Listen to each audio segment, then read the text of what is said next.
هو الله كمل أوصافه وسماه بين الورى أحمدا.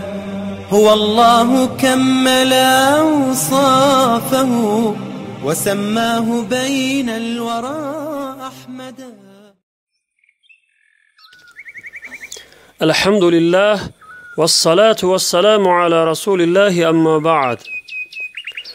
حضرت عبدالله ابن عباس رضی الله عنه می فرمایند: شنیدم پیامبر خدا صلی الله علیه و سلم را که می فرمود هیچ مرد با زنی بیگانه خلوت نکند، یعنی در تنهایی ننشیند، و هیچ زن بغیر محرم به سفر نبراید. حدیث متفق علیه.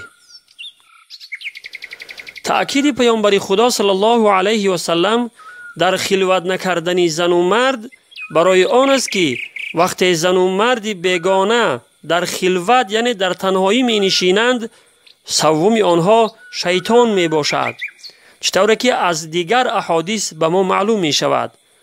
در این صورت شیطان آنها را آرام نمی گذارد، آنها را به زنا و ریختن آبرو، پاش خوردن عائله ها و حتی به قتل و محروم شدن از حیات می رساند. العیاذ بالله.